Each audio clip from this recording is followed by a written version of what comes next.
When NATO was founded more than 75 years ago, its members made a commitment to collective security that was unlike anything in previous history.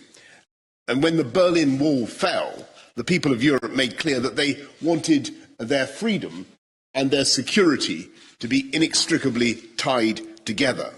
And that's why NATO agreed that any country should be free to pursue the security alliances that that country chose.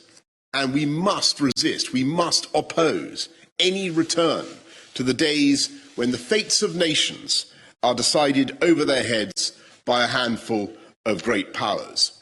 And I want to stress that this is not just about Russia, just as NATO itself is not just about Russia. Of course not. This is about upholding the founding principles of an alliance which, perhaps more than any other institution, has brought stability and peace, prosperity to the world. And that must be the bedrock of our diplomatic efforts. The UK's commitment to European security is unconditional and immovable.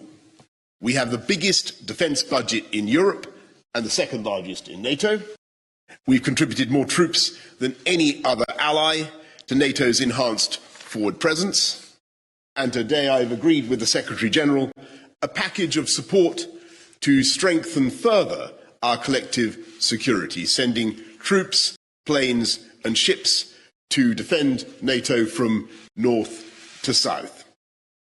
Earlier this week I met the Prime Minister of Lithuania. I'll be travelling shortly to Poland.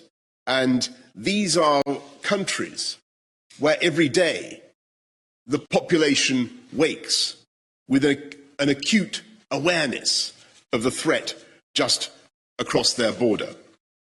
And they are countries whose voices and views must be at the heart of every discussion we have. Because I believe that if we can keep a strong grip on the fundamentals, those fundamental principles that define our alliance, and combine strong deterrence with patient diplomacy, then we can find a way through this crisis. But the stakes are very high, and this is a very dangerous moment. And at stake are the rules that protect every nation, big and small.